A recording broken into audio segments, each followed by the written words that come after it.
I don't think because something is art that people are obliged to pay attention to it, simply because it's the sacred, holy thing called art.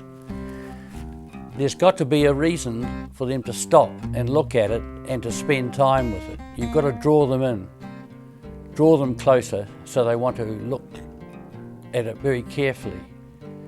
Then you can somehow introduce them to something that they weren't prepared for, perhaps.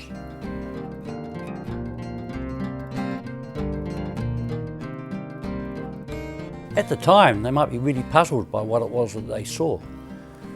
But a couple of days later, they might be thinking about it and suddenly something might have, oh, I think that's about blah, blah, blah. You know, it can be delayed. It doesn't have to be, it's not always immediately apparent.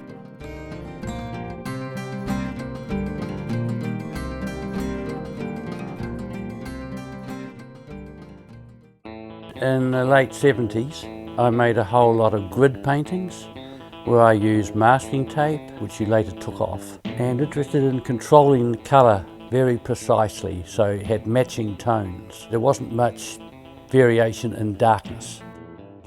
And when you have chroma that's similar, you can create after images and optical effects that people see things that are actually not on the canvas. They actually, the eye, the brain makes lines and shapes. At a certain point I became very suspicious of colour. Colour is such an immediate thing. It's got such emotional connotations to it, often for cultural reasons, not necessarily bodily. You know, a lot of colour is very easy to wind people up, and that was why I retreated from colour. And that's why I moved like towards this, starting to get away less and less colour, and then I moved to just using black, and I started to use maps. So I was just soaking in the bath one day and I got the idea, why not paint on maps? I just got this idea, you know how sometimes you just get an idea, bang.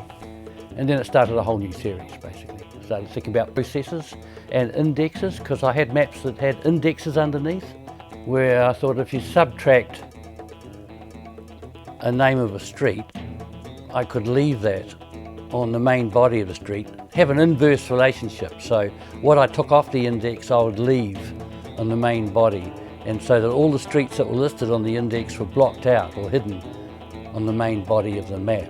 So there was a relationship between the index and the map.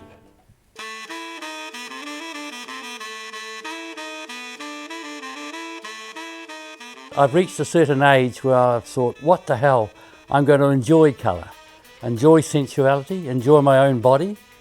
You know, as you get older, you think, well, it's all very well to start being conceptual or thinking about ideas all the time, but why not enjoy the body? Why not enjoy colour and all these qualities that they're not actually out there in the world. We don't know what's out there in the world, but they're certainly in your body. You know, we actually don't know what colour is. You know, there's things that are created in the brain and in the eye, but out in the real world, there's actually no such thing as red, blue and yellow. We don't really know what's out there in the world because we have no means of finding out.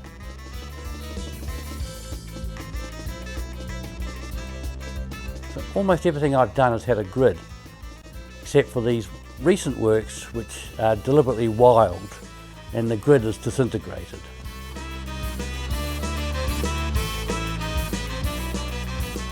I saw those cable ties and I saw baskets, and I thought, put the two together and just enjoy the sensuality of plastic colour.